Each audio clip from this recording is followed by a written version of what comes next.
자, 오늘은 말씀 사도행전으로 넘어왔는데 7장 펴놓아 주시고 그 다음에 주보의 6구절 앞에 화면에 있습니다. 우리 같이 읽습니다. 시작. 목이 곧고 마음과 귀에 할례를 받지 못한 사람들아, 너희도 너희 조상과 같이 항상 성령을 거스르는도다.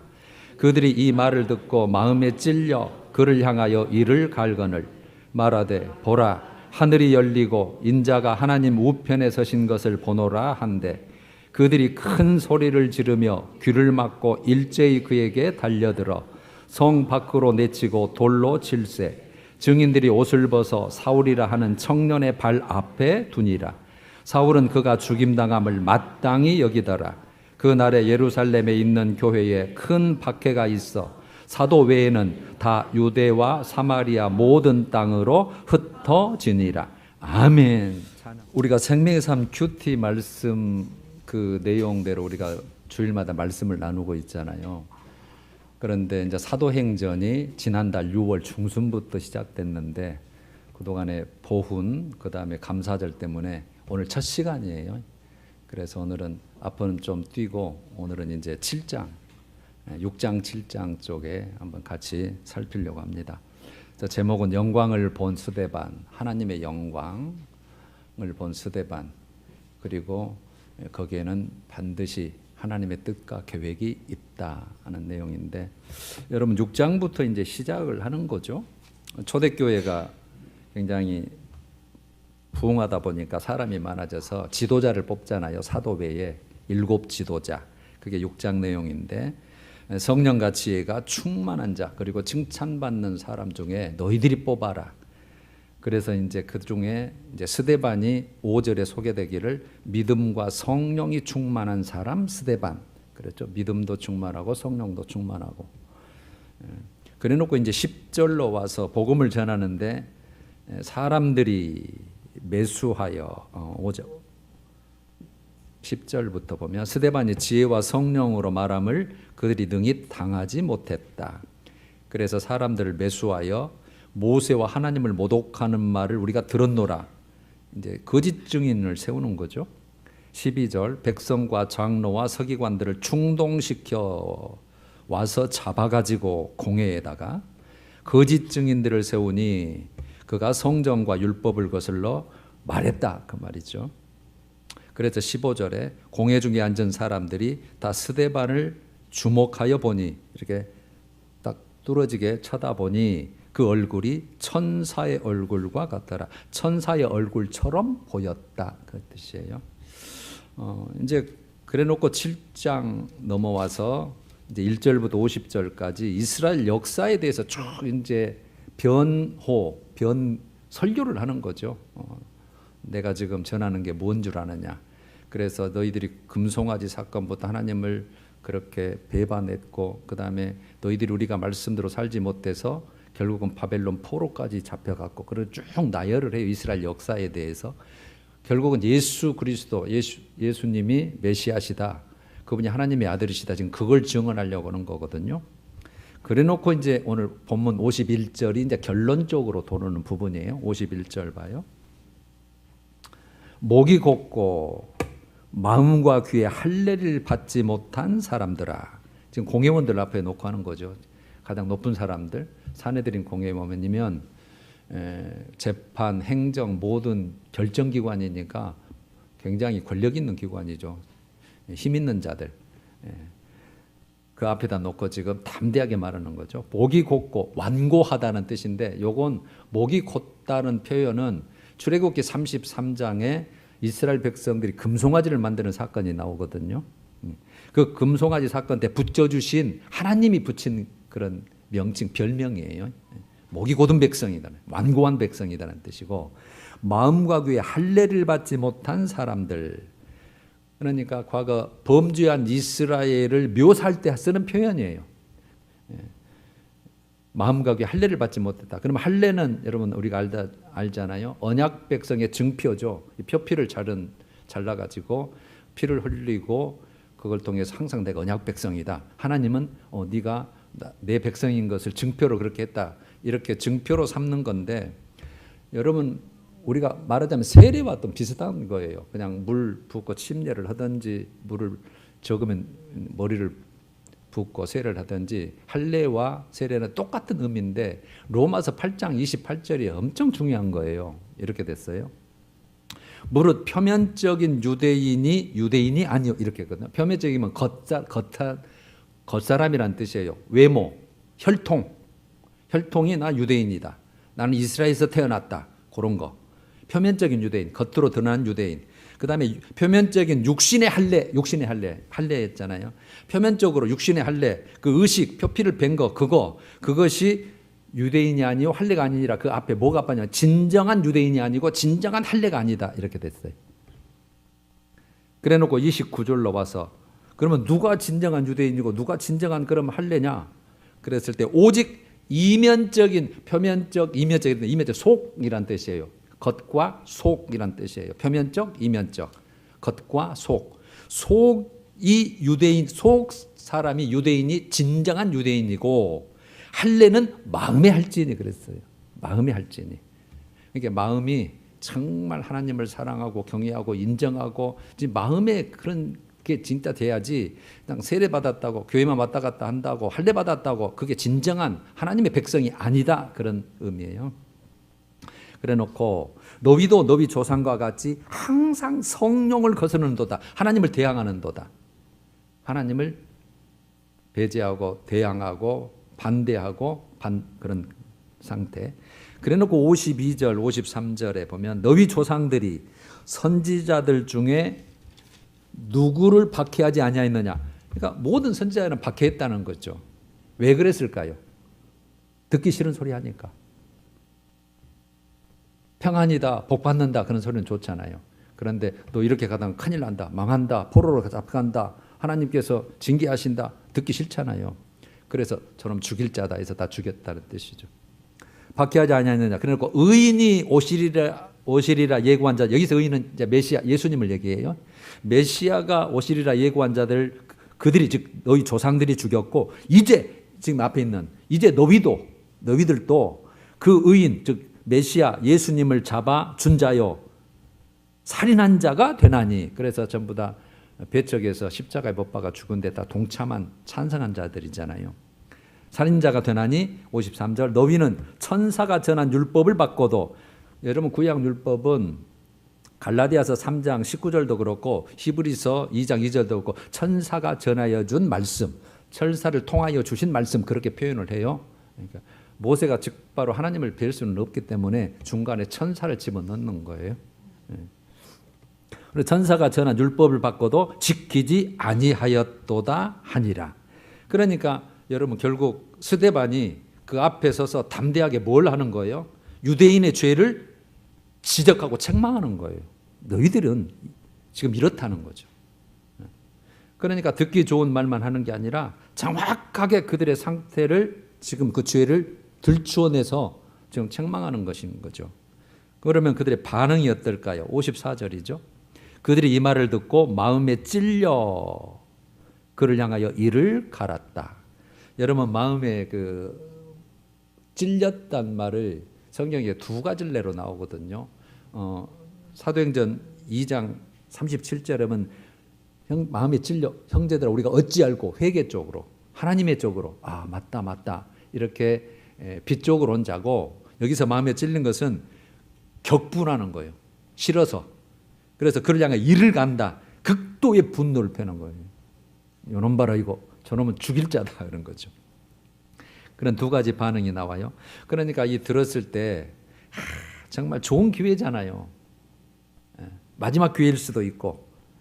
그런데 그들은 그랬고 반면 스데반은 55절 스데반이 성령 충만하여 하늘을 우러러 주목하여 하나님의 영광과 및 예수께서 하나님 우편에 서신 것을 봤다. 그리고 56절에 그리고 이제 말하지 않을 수가 없는 거죠. 본 모습을 보라 하늘이 열렸다. 인자가 하나님 우편에 즉 예수님이 하나님 우편에 서신 걸 내가 보노라.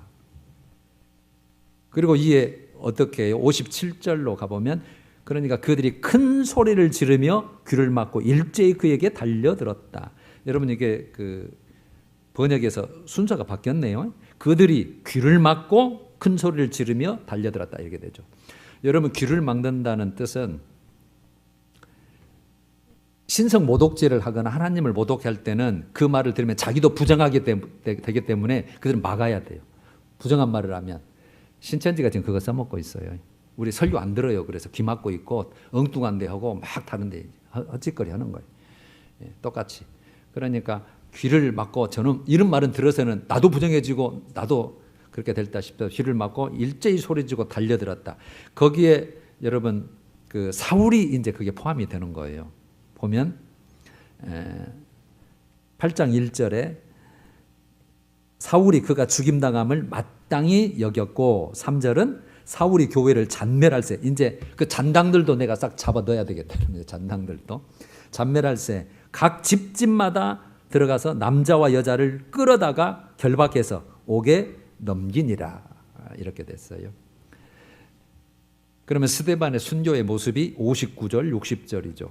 그들이 돌로 스데반을 치니, 그러니까 58절에 성 밖으로 끌고 가서 돌로 칠세 증인들이 옷을 벗어 사울이라는 청년의 발 앞에 두었다. 이게 처음으로 이제 사울이 소개가 되는 거예요. 바울. 그다음에 59절 그들이 돌로 스데반을 치니 스데반이 부르짖으되 예수님 내 영혼을 받아주세요. 받으시옵소서 하고 무릎을 꿇고 또 크게 불러 이르되 주여 이 죄를 그들에게 돌리지 마옵소서 하고 이 말을 하고 잔다는 표현을 썼죠. 죽은 거죠. 잔이라. 여러분, 스데반의 순교의 모습이 나왔는데 육적으로는 얼마나 고통이었겠죠. 심한 돌로 맞으니까 머리통도 맞고 몸도 맞고 찢기고 뭐 이럴 거 아니에요. 그런데 영적으로는 하나님의 영광을 봤다. 예수 그리스도께서도 그 믿음을 인정했다. 그러니까 죽음이 믿음의 승리가 되는 자리잖아요. 믿음으로 승리하는 자리, 영광 속에 순교한 그 사명자의 자리. 그러니까 우리 하나님의 사람으로서는 믿음의 사람, 충성의 사람의 어떻게 하면 본보기 이렇게 됐어요.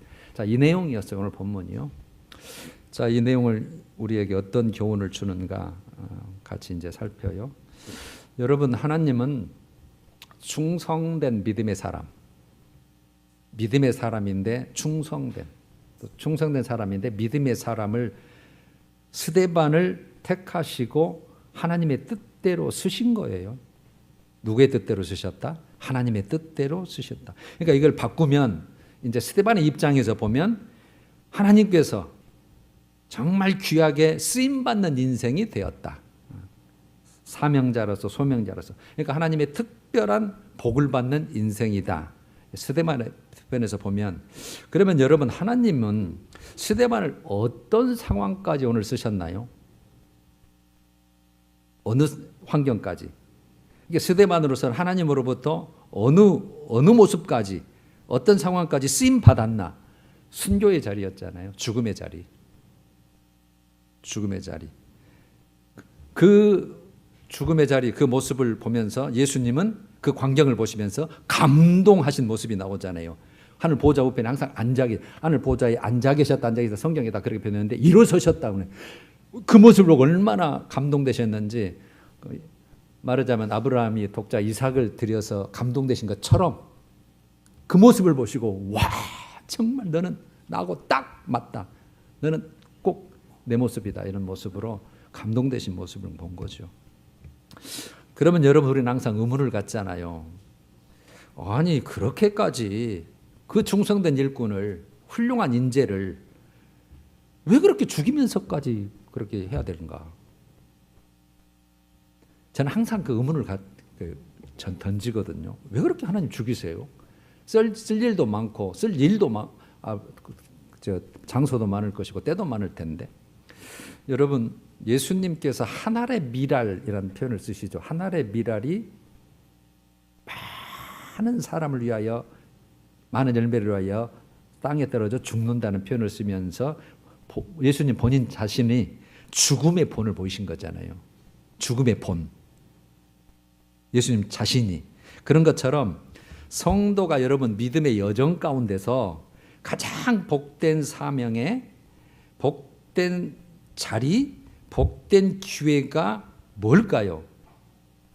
여러분, 성경은 복음을 위한 순교의 자리, 믿음의 승리를 위한 그 순교적 자리라고 성경은 말을 해요. 바울도 계속해서. 당연히 이유가 있죠. 항상 성경은 답을 준다 그랬잖아요. 여러분 항상 제가 그 말씀 전한 중에 다 상급이 다르다 그랬잖아요. 대우가 다르고. 물론 우리는 하나님의 그리스도의 심판 때, 하나님의 심판 때 두 개 있어요. 거기에서 다 평가를 받고 판단을 받는데 일단 예수 그리스도의 심판 때에 합격을 해야 낙원이나 들어가는 거죠. 그리고 나중에 상급 받는 것은 하나님의 심판 때 부활의 몸을 가지고 받는 거예요. 다 우리는 계시록을 했으니까 어느 정도인지 아시겠죠. 여러분 거기에서 상급이 달라요. 천년왕국의 왕노릇, 그 다음에 심판의 자리, 그 다음에 천국에 가면 자리가 다르고 대우가 다릅니다. 다음에 또 나누고요. 그러면 여러분 스데반으로서는 어땠을까? 우리가 상상할 수 있잖아요. 개인적으로는 얼마나 죽음이 두려웠겠어요. 얼마나 고통스럽고 그 극심한 고통. 그 다음에 스데반도 가정이 있었을 텐데, 식구 친척이 있었을 텐데 그들과의 가족 이별, 슬픔, 그거 뭐 생각되지 않았을까요? 또 사회적으로 또 봐서는 인재잖아요. 더 이상 그런 인재가 없는데 성령과 믿음이 충만한 사람이고 정말 칭찬받는 사람이었는데 가버리면, 그런데도 여러분 하나님은 죽음의 자리를 그대로 허락하시고 그대로 놔두시거든요. 여러분 그래서 하나님은 복음 전파를 하다가 또 믿음을 지키다가 죽음의 자리에 그 스데반에게 하늘을 열어주신 거예요. 이건 아무나 되는 은혜가 아니에요. 정말 귀한 특별한 하늘을 열어준 거예요. 하늘이 열리고라는 표현이 성경에 맞아요. 하늘문을 열어준 거예요. 보게 만든 거예요. 영적인 눈으로. 다른 사람은 못 보는 거죠. 그리고 하나님의 영광을 보여줬고 거기에 일어서신 예수 그리스도의 모습을 보여주는 체험을 스데반이 한 거예요. 얼마나 마음에 들었는지. 그러면 이게 무슨 의미일까? 여러분 모든 믿음의 성도들, 초대교회 엄청난 수백만 명이 순교를 할 거 아니에요. 지금 이제 이 뒤에. 그러면 이것은 여러분 우리에게까지, 우리 신약 백성 여러분과 나에게까지 알려주시는 하나님의 뜻이에요. 이거는 내 모습이 실제 이랬다. 너희들 사는 모습, 순교의 자리, 믿음에 지키는 그 고통의 자리, 그 환난의 자리, 그 자리에서도 믿음을 지키는 그 모습을 보면 내가 이렇다는 거예요. 내 모습이, 내 심정이 이렇다는 거예요.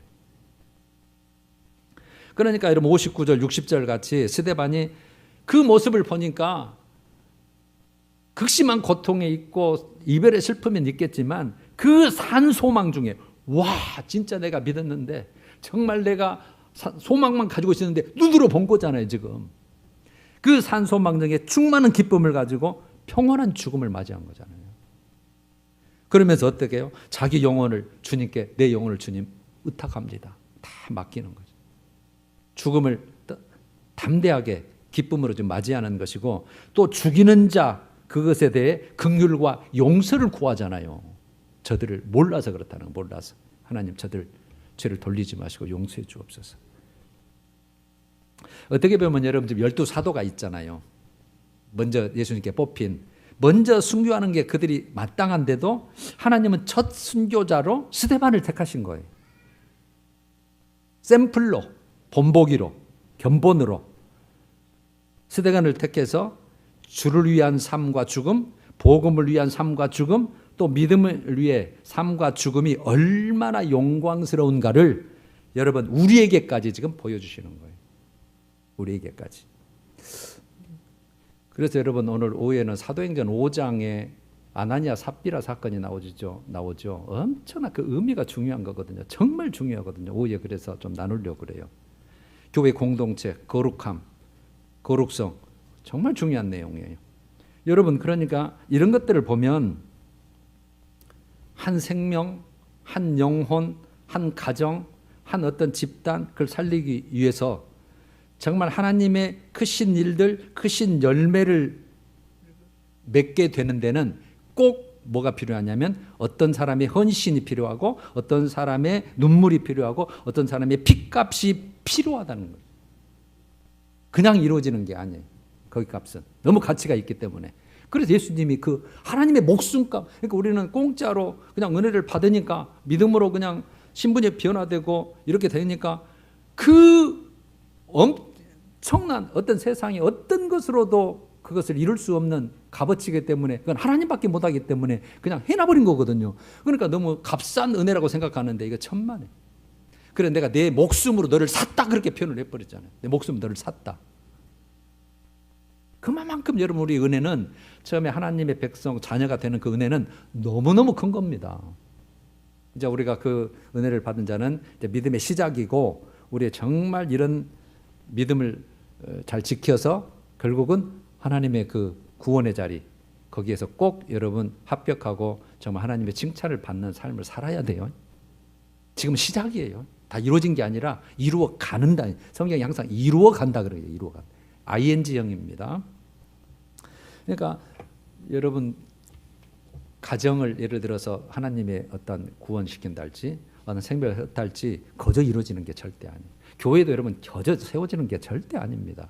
저는 그래서 지금의 큰 교회들 정말 귀한 교회들 보면 저거 얼마나 100년 전에 세워졌던 50년 전에 세워졌던 얼마나 많은 사람들의 눈물과 피땀과 헌신과 피값까지 하나님께서 저기에다 뿌렸을까? 그걸 요구하셨을까? 그걸 또 감당한 사람이 있었을까?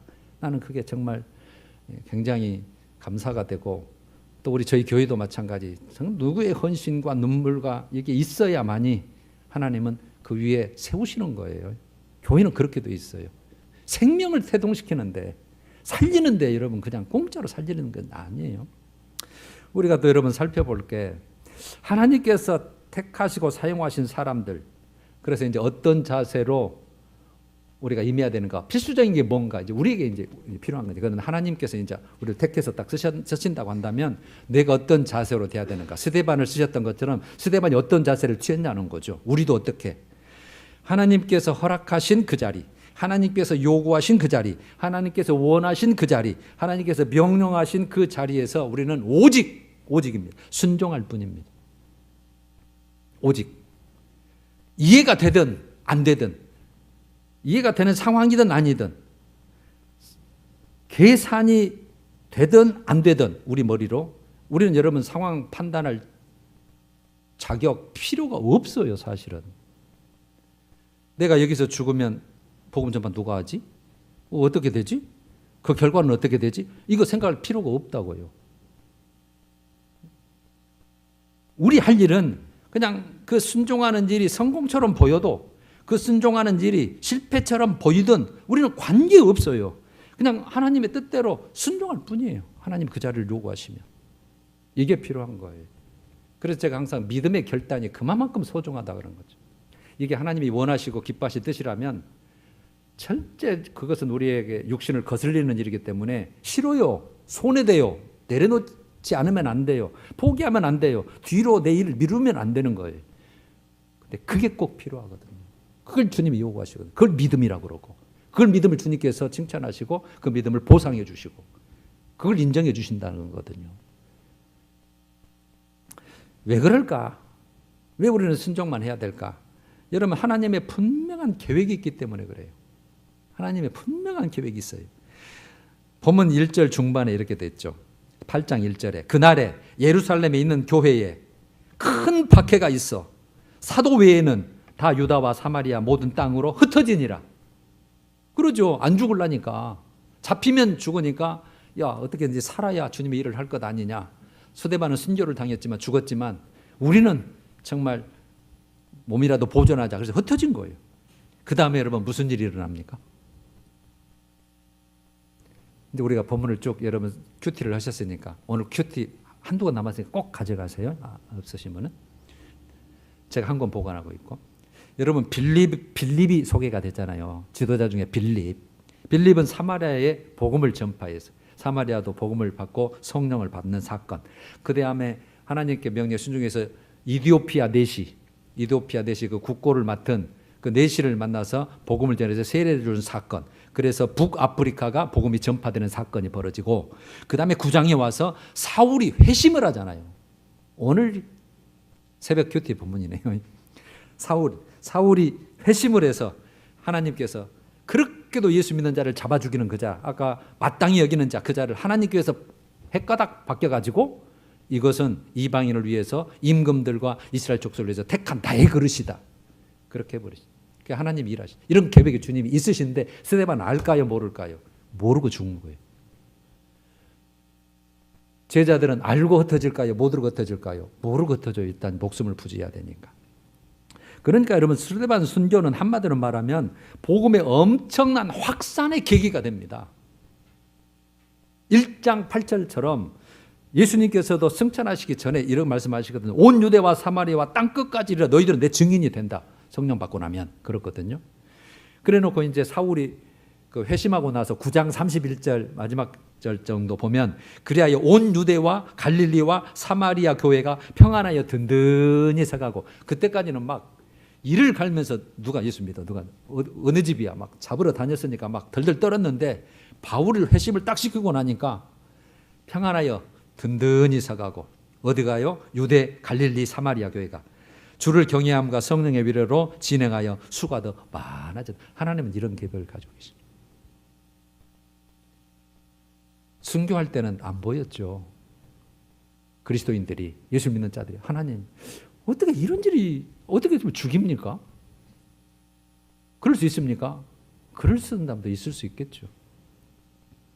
여러분, 바울도 이런 경험을 한 것을 고백하는 게 빌립보서 1장 12절이거든요. 이렇게 돼 있어요. 바울이 감옥에 갇혔어요. 복음을 막 전하고 다니다가 시기해가지고 감옥에 갇혔거든요. 형제들아, 내가 당한 일이, 이거 감옥에 당한 일을 말하는 거예요. 내가 감옥에 지금 갇혀 있는 일이 도리어. 여러분 큐티에도 나왔을걸요. 큐티 에세이. 도리어라는 표현을 써요. 도리어. 복음 전파의 진전이 된 줄을 너희가 알기를 원하노라. 그러니까 바울은 갇히면 그러면 누가 전할까? 지금 그런 걱정도 할 거 아니에요. 그런데 복음이 오히려 움츠러드는 것이 아니라 14절에 보면 형제 중 다수가, 믿음의 형제 중 다수가 나의 매임으로 말미암아, 지금 감옥에 있는 것으로 말미암아 겁 없이 하나님의 말씀을 더욱 담대히 전하게 되었느니라. 야, 바울이 갇혔는데 가만히 있을 수 있냐? 우리도 그냥 갇히면 갇히지 막 전하자 막 이렇게 나간 거예요. 또 한편 15절은 어떤 사람은 투기와 분쟁으로, 야, 바울만 한다냐? 우리도 한다 막 하면서 투기와 분쟁으로, 또 어떤 사람은 착한 뜻으로 그리스도를 전파하니. 그러니까요, 바울은 걱정할 필요가 없어요. 그냥 가다가 잡히면 가는 거예요. 그냥 뒷일은 우리가 걱정할 일이 아니라고요. 우리 인생을 앞으로 걱정하고 자녀들을 걱정할 필요가 없는 것처럼 내가 좀 어떻게 될까 할 필요가 없어요. 우리는 그냥 그 상황에서 하나님께 순종할 뿐이요. 사랑하는 성도 여러분들이요, 그래서 제가 오늘 우리가 교훈을 받자면, 하나님은 내가 생각하는 것과 전혀 다른 방법. 누가 생각하는 것과 다른 방법? 내가 생각하는 것. 누가요? 하나님이. 우리가 생각하는 다른 방법과 전혀 다른, 상상할 수 없는 방법으로 역사하시고 일하시는 분이에요. 그러니까 이걸 다시 짧게 더 하면 앞에서 일하시는 하나님이, 앞서서 일하시는, 앞에서 행하시는 하나님. 그러니까 모든 그분의 목적이 있어요. 모든 놀라운 일이 있어요. 그래서 우리 잘 살폈듯이 너희가 지금 재앙이잖아요. 이스라엘 백성들은 포로로 잡혀가고 나라가 망했으니까 재앙이잖아. 내 본심은 너희 재앙이 아니다. 평안이다. 그리고 미래에 희망을 주는 것이 내 본심이다. 다 밝혀주셨잖아요. 계획을 가지고 계시다고요. 하나님 말씀대로 그대로 뜻대로. 그래서 여러분, 우리가 이제 큐티 생명의 삶을 꼭 하셔요. 말마다 말씀을 먹지 않으면 우리 믿음 지키기 힘듭니다. 그래서 제가 오직 있으면 화장실을 갈 때라도 그때 좀 읽으시라고. 5분 10분이면 되니까. 그럴 정도로 표현이 그런다는 뜻이에요. 꼭 그렇게 해라는 뜻이 아니라. 그러면 여러분, 우리가 7월 6일 날, 지금 7월 오늘 9일이니까 3일 전이잖아요. 목요일 날 큐티에 이런 에세이가 실려 있어요. 읽으신 분은 알겠죠. 불투명한 미래에 담긴 의미. 앞서 행하시는 하나님, 저는 그렇게 제목을 붙여봤어요. 앞서 행하시는 하나님. 제가 첫 단락, 둘째 단락, 셋 단락 있는데 첫째와 셋째만 읽어볼게요. 인생길을 걷다 보면 도무지 이해할 수 없는 가슴 아픈 일들을 겪기도 합니다. 그러죠. 우리 생각할 수 없는 일들이 맞죠. 갑자기 자식이 죽을 수도 있고요. 갑자기 사고가 날 수도 있고요. 망할 수도 있고요. 내가 병들 수도 있고요. 별일이 다 있어요. 상상할 수 없는 일이. 나는 원하지 않지만. 그 일이 왜 하필 내게 일어났는지, 그것도 그러죠. 왜 하필 납니까? 왜 하필 내게 일어났는지 이해되지 않는 것은 하나님의 목적을 다 이해할 수 없기 때문입니다. 하나님의 목적을 다 이해할 수 없기 때문에 그런 생각이 들 수밖에 없죠. 그러나 하나님은 그 어느 것도 이유 없이 허락하시지 않습니다. 우리에게 일어나는 모든 일은 앞서 행하시는 하나님이 그분의 목적을 이루시는 과정입니다. 하나님은 우리가 가본 적이 없는 길에서 놀라운 일을 행하십니다. 그래서 우리는 이해할 수 없더라도 하나님의 일하심을 믿어야 합니다. 그래서 믿음이 필요한 거예요. 그래서 하나님이 어떤 분이라는 것을 제가 항상 아는 게 정말 중요하다. 하나님이 어떤 분이라는 걸 알아가는 게 신앙생활이라는 것. 그리고 셋째 단락, 눈앞에서 알지 못하는 길이 펼쳐졌다는 것은 하나님이 이제까지의 인도하신과는 다른 새로운 명령을 주시는 것이라는 거예요. 새로운 요구한 게 있어요. 하나님이 새로운 계획이 있다는 뜻이에요. 가보지 않는 길을 만나게 될 때는 하나님의 새로운 명령이 주어졌음을 기억하고 기대하십시오. 기대가 되는 거예요. 막.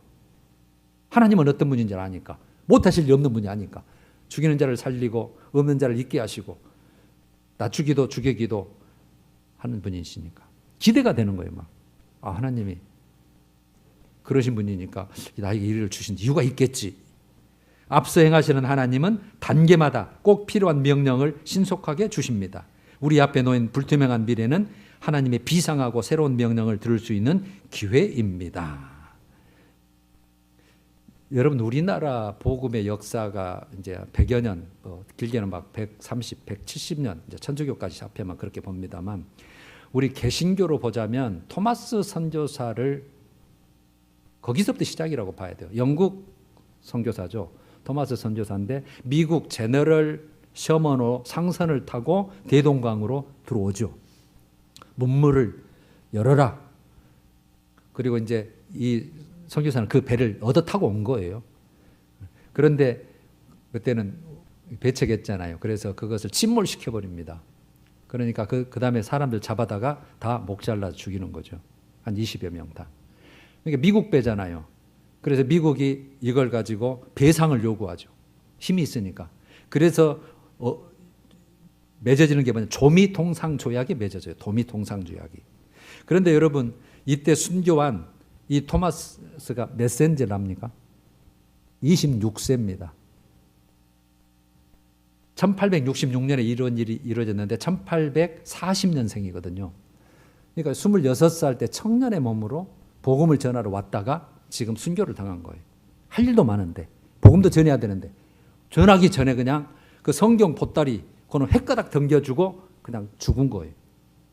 그래서 이제 미국이 배상해라. 그러니까 조미통상 조약이 열어졌는데 여러분, 이 조약으로 말미암아서 선교사들이 합법적으로 입국이 가능하게 조약이 만들어져요. 그래서 알렌 선교사, 의료 선교사 그때부터 엄청나게 들어온 거예요. 이 순교가 있은 다음에.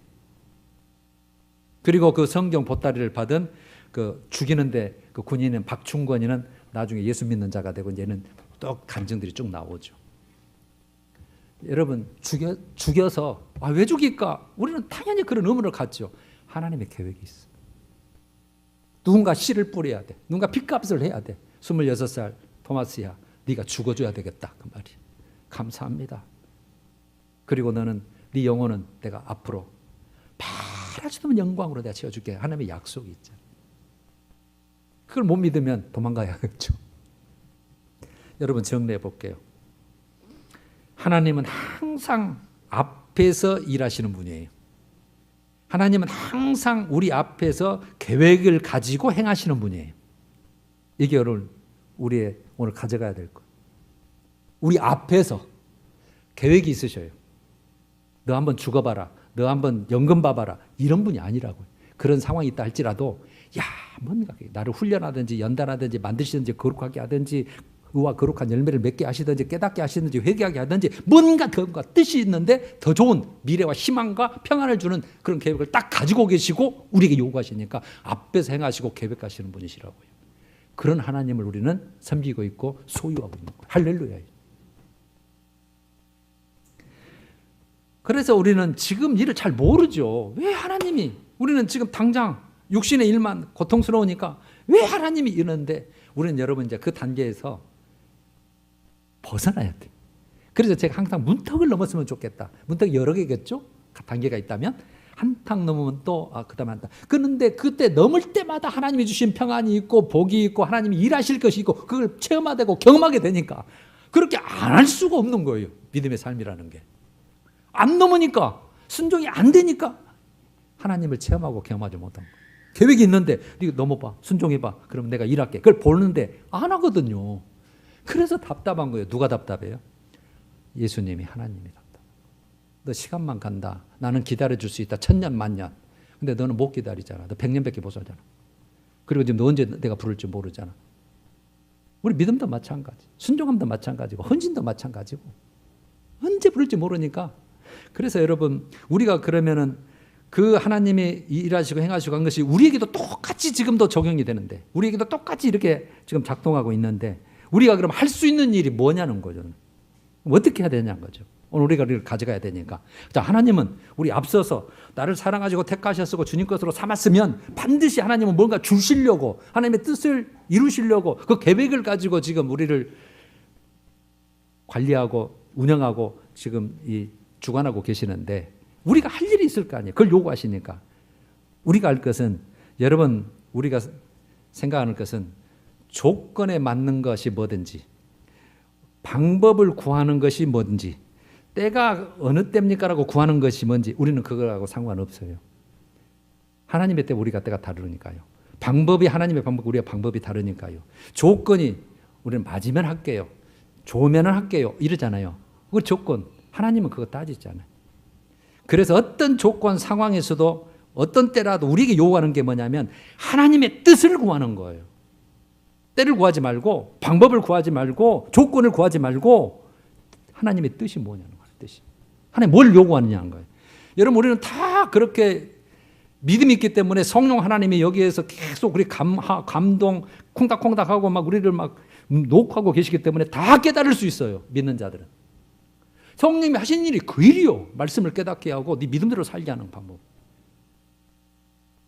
내가 꼭 말 안 해줘도 옆 사람이 말 안 해줘도. 그래서 여러분 그게 바로 오늘 뭐예요? 순종하는 거예요. 하나님의 뜻이라면 순종하는 거. 그게 내가 행할 수 있는 일이에요. 그러니까 여러분 바울도 고린도 후서 2장 3장에 우리를 그리스도의 향기, 그리스도의 편지라는 표현을 써요. 그래놓고 향기라는 표현을 쓰면서 우리는 생명에 이르는 냄새다. 사망에 이르는 냄새가 있지만 우리는 생명에 이르는 냄새. 그러니까 결국은 생명의 전달자, 생명의 전파자, 생명을 가지고 있으니까. 그리고 편지라는 걸 썼어요.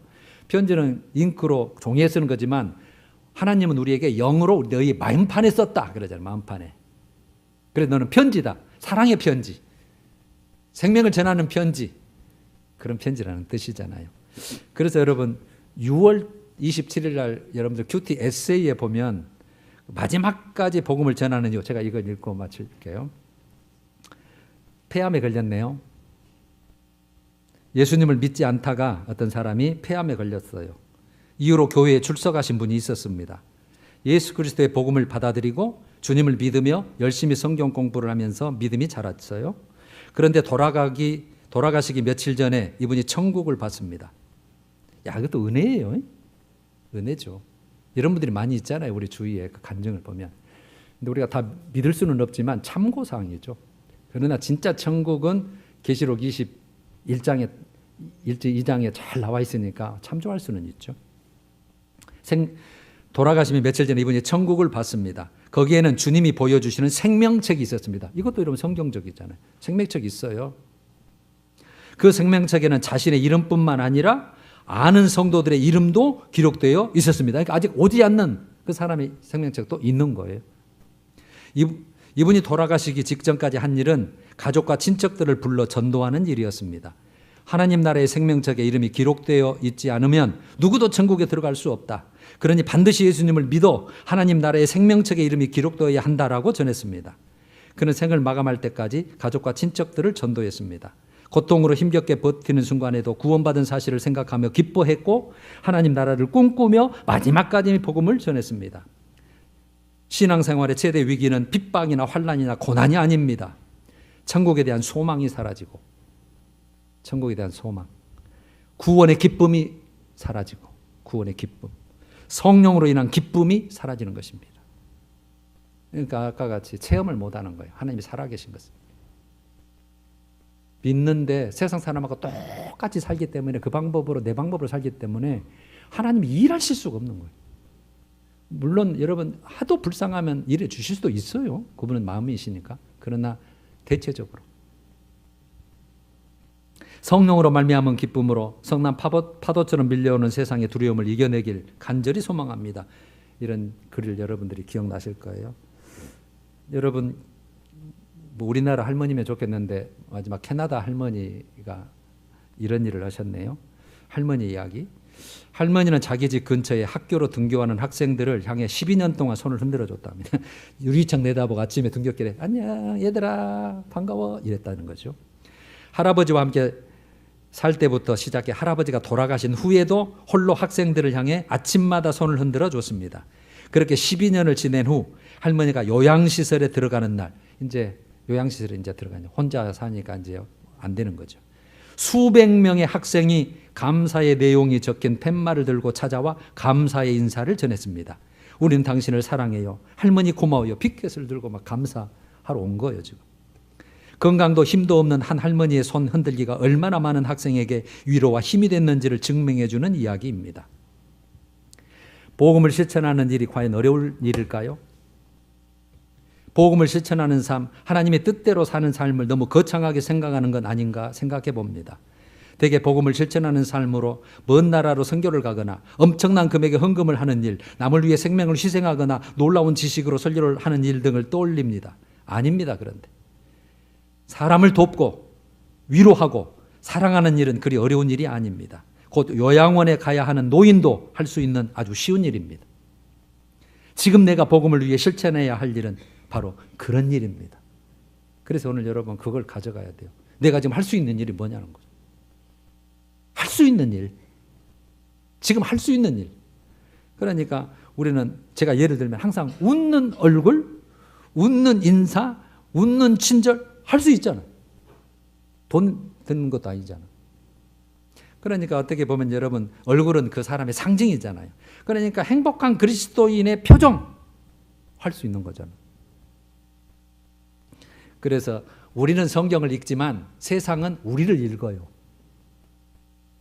우리를 보고. 그러니까 우리가 잘못 살면 예수 그리스도를 딱 가로막고 있는 거예요. 나도 그렇게 못 살면서 나도 예수에게 가는 거 너 보니까 나 믿기 싫다. 이런 말 때문에 우리는 정말 책망받을 사람들이. 너를 보니 정말 예수가 있는 것 같다. 이런 거. 내가 할 수 있는 일. 그래서 여러분 할 수 있는 일이 뭔가 오늘 설교를 다시 한번 들어보시고 야 정말 스데반은 죽여가면서까지 하나님의 뜻을 이루시고 계획이 있으셨구나. 분명히 나에게도 계획이 있을 거다. 나를 먼저 부른 것은. 그래서 그 뜻을 여러분 우리가 순종만 한다면 앞서 일하시는 하나님을 믿고 그 한 턱을 넘고 순종만 한다면 행한다면 하나님은 반드시 하나님의 계획을 이루셔서 우리가 하나 살아계신 하나님의 복된 삶을 누리고 동행할 줄로 믿습니다. 찬양하십시다. 497장 주 예수 넓은 사랑 그 크신 은혜를 1, 2절